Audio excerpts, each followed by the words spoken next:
Now, the first game that we are going to talk about, Miami at Florida State. Now, this is at Doak Campbell Stadium. It is 4:30 p.m. Pacific time, 7:30 Eastern time. Possible thunderstorms. We know how Florida weather is. Coach versus coach. Cristobal came into this season 1-6 versus ranked teams at Miami. Now, beating Notre Dame, that does not mean that Cristobal is in the clear. But the Canes, they should have confidence about, dominating a lesser team after the way that they did USF and the way that they did Florida in the trenches. Now, Mario Cristobal is a guy that wants to be physical as hell all game. And that in and of itself means that he is going to try to physically dominate the opposing team. And remember, Mario Cristobal also wants to be the guy that not just physically dominates the other team, but he wants to impose his will and make sure that everybody knows who the dominant team in the state of Florida is. Now, when we look at the line on this game, because these things matter to a lot of people, the line on this game, Miami is only favored by 4.5 points, despite what we saw from Florida State last week when they lost to Virginia. And part of that is because Mario Cristobal has a combined 1-2 record against Florida State as a head coach and a record of, now as a player, but that's a whole different thing, is 3-1 as a player versus them. And if you think about it, Cristobal sort of owes Florida State for getting him the Miami job, if you really think about that, because Willie Taggart got the head coaching job at Oregon. Mario Cristobal came with him. Taggart leaves and goes to Florida State. Does not do a great job. And then he gets fired. And then Mario Cristobal is doing good at Oregon. And then Miami's coach gets fired. Now, Mario Cristobal gets to go to Miami. See, 6 degrees of separation. But let's look at Mike Norvell, Florida State's head coach, because he publicly disagreed with his quarterback that the Virginia loss was about the guys feeling themselves after an undefeated start. So Norvell said the loss was about not being experienced in playing from behind and recovering from early mistakes. Now, this is one thing that causes a problem with teams. Head coach and the quarterback, they got to be on the same page. The messaging has to be the same, which highly concerns me about this game. Because whatever the actual facts are, they've created a situation where Florida State needs to beat Miami if they still intend to contend for an ACC title. Because everybody was real excited about that Alabama game. But what I said about this Florida State team proved true last week. They are a good football team. They are a much improved football team from last season. However, there is a significant difference in being able to win a game, right? There's a big difference in being able to win a game and being able to play at the highest level that is needed on a week in and week out basis.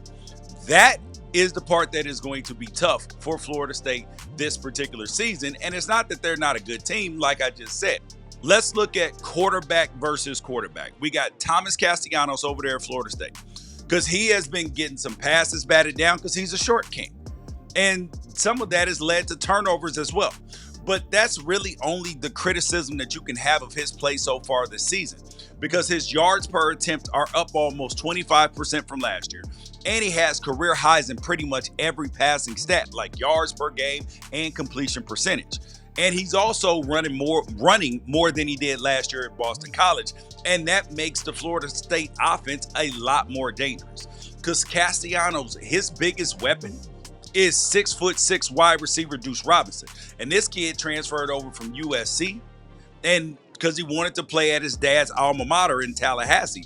And now he's averaging over 20 yards per grab on the year. And he has been a dominating factor despite that drop or not drop, depending on how you feel about it, at the end of the Virginia game. Now, Miami's quarterback, Carson Beck, he also has 3 interceptions on the year, but he is having a career year in terms of completion percentage because he trusts the receivers that he has with him at Miami. Because Georgia last year, I think they either were number 1 or number 2 in drops on the year. And it makes a big difference when the quarterback can chunk up a ball to CJ Daniels like he did in that Notre Dame game, and he make a one-handed around the back loop-de-loop catch. But the scary thing about Miami this year is that they honestly don't need Beck to be Cam Ward from last year in terms of being able to win. Because against Florida in the first half, he was 8 for 17 for 98 yards. But the question is, can Beck carry this team if necessary? I believe so for a couple of games, but you only need that for a couple of times a season out of your quarterback anyway to be a superhero. But Florida State, think about this last week. They picked off Virginia's quarterback Chandler Morris 3 times, and that led to 14 of their 35 points in regulation. So why put the ball at risk when you can run teams over? Now, I do believe that Carson Beck is better than Chandler Morris, but still. And that brings me to comparing the Miami offense versus the Florida State defense. Miami is being extremely methodical when they have the capability to be explosive. You got Malachi Tony, CJ Daniels, Keelan Marion. They're only averaging 11 yards per catch on 51 receptions. Now, the Hurricanes, they only have 2 40-plus yard pass plays on the season so far. Now, before the season, my recommendation to Miami was, listen, get behind Mark Fletcher Jr. And let him run the rock on the way to a potential Heisman Trophy bid. Now, assuming that Miami continues on their current pace and makes the ACC championship, Fletcher is then on pace for 1,300 yards, 16 touchdowns, and 6 yards a carry. Now, those aren't Heisman numbers, but they are ACC Player of the Year kind of numbers. And last year, Miami ran the ball 40 times in this game for 230 yards and 3 touchdowns in a 22-point win over the Seminoles. And they shored up the running defense and made sure that the biggest point of emphasis for Florida State in their turnaround was turnovers. And even last week, they still only gave up 3.7 yards per carry to Virginia's primary back, Jamari Taylor. And they've only given up 1 rushing touchdown on the running backs all year. Sam, they got to sell out to stop Fletcher and then make Carson Beck beat him. That's what they got to do. Now, on the offensive side for Florida State versus Miami's defense, Florida State is on offense. They are hard to pin down because there's organized chaos of Thomas Castellanos, who hadn't thrown more than 14 passes in a game through 3 games. And then he had to be put in a position to have to throw to bring Florida State back in the game against Virginia on the road. And if you only watch that final drive of the game in regulation, you might actually think that Castellanos is the best quarterback on earth because he's running about as often as he's completing passes so far. And Florida State, they need Squirrel White to step up along with Deuce Robinson. Just saying. Now, on the defensive side, I don't believe that Miami has anybody that can shut down Deuce Robinson one-on-one, because very few teams actually have an answer for a guy that looks like, Jason Taylor at wide receiver. Now, you don't even have to cover him perfectly to dissuade Thomas Castellanos from looking his way, but he's going to force the ball to him. But now the man that is on people's Heisman list that must be talked about for Miami is Reuben Bain Jr. And then you got Akeem Mesidor as well, because those dudes are absolute problems. Impossible to block. And this is the reason why Miami is having so much success on defense this year. Now, let's look at the X factors of this game, because you got Carson Beck. He's the X factor for Miami because he isn't a statue, but he operates from the pocket almost exclusively. And after watching Chandler Morris make Florida State pay with 3 touchdowns on the ground, you actually have to wonder if Beck has it in him to pick up a few yards to keep the chains moving. Because back in 2023 at Georgia, he'd scramble, but he never really, wasn't with the game on the line outside of the one contest with Georgia Tech.